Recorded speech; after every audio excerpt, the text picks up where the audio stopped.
L'économie avec Jean-Rémy Baudot. Bonsoir Jean-Rémy. Bonsoir Nathalie. Pour commencer, un bon bilan pour le marché du travail en 2010. Oui, en 2010, l'économie française a créé plus d'emplois que prévu. 2 études publiées aujourd'hui le prouvent, entre 124 000 et 164 000 nouveaux jobs dans le privé, selon qu'on regarde l'INSEE ou l'ACOS.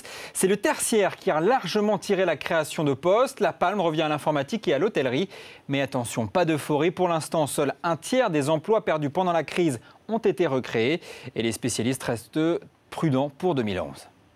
2010 a été très riche en création d'emplois intérimaires, donc très précaires, et on ne peut pas s'attendre aux mêmes créations d'emplois intérimaires l'année prochaine. On est arrivé à des niveaux d'intérim assez élevés, et donc on peut s'attendre maintenant à ce que les entreprises refassent un peu une partie de leur destruction de marge, donc recommencent à faire de la productivité. Ça veut dire quoi? Que ce sera de la croissance sans emploi, ou en tout cas avec très peu d'emplois. Donc une année 2011 qui devrait, en termes d'emploi, être moins bonne que l'année 2010. Alors on l'a compris, on l'a entendu, prudence pour 2011. Quelle est la situation sur les salaires? Eh bien là-dessus, le tableau est nettement moins positif. En 2011, le salaire moyen a augmenté d'1,8%, c'est bien, mais c'est à peine plus que l'inflation qui, elle, est à 1,7%. En moyenne, le pouvoir d'achat a donc très légèrement progressé. On notera que les heures supplémentaires sont revenues au niveau d'avant la crise. Elles soutiennent donc moins les salaires. Alors pourtant, hier, vous nous parliez des bénéfices du CAC 40. Ça ne fait pas augmenter les salaires, ça? Eh bien, tout dépend évidemment de la société dans laquelle on parle. Ouais. Les bénéfices cumulés du CAC ont effectivement été multipliés par 2. Évidemment, pas les salaires, mais les employés de certains grands groupes sont plutôt bien lotis. Total, EDF, L'Oréal, regardez, ce sont des belles progressions. L'Oréal plus 4,7%. Les banques sont aussi plutôt généreuses.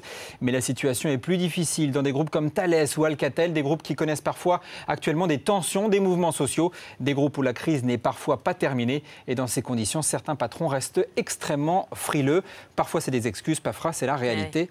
Et là, c'est du cas par cas, évidemment. On passe à l'éco en bref. Et on parle de l'Espagne, à nouveau sanctionnée par Moody's. L'agence de notation s'inquiète de l'état de santé des banques du pays. Moody's pense notamment que l'aide que leur propose Madrid est insuffisante. La note du pays est donc dégradée d'un cran. Une annonce qui intervient alors que la Grèce appelle à des sanctions contre les agences de notation. Pour Athènes, qui a été à nouveau dégradée en début de semaine par Moody's, eh bien, l'action des agences fragilise certains pays de la zone euro. Bruxelles promet une réforme, je cite, fondamentale avant l'été. Le Kinect bat tous les records. Depuis sa sortie en novembre, la console de Microsoft sans manette s'est vendue à plus de 10 millions d'exemplaires. C'est tout simplement l'appareil électronique qui s'est vendu le plus rapidement de l'histoire. Une performance homologuée par le Guinness Book des records. Et puis du rouge qui devient de plus en plus vif à Paris. La situation des dettes en Europe inquiète. Le CAC a perdu 0,7%. L'info éco en plus, encore une mauvaise nouvelle pour Barbie. Oui, mardi, je vous parlais effectivement des magasins Barbie de Shanghai qui fermaient ses portes. Et bien cette fois, c'est l'Argentine qui ferme ses portes à tous les produits Mattel, dont la célèbre Barbie. Des mesures en fait purement protectionnistes, faites pour stimuler l'industrie du jouet en Argentine. Mais encore une fois, c'est Barbie qui trinque. C'est Barbie qui trinque, la petite poupée. Merci beaucoup Jean-Rémy Baudot, on se retrouve tout à l'heure.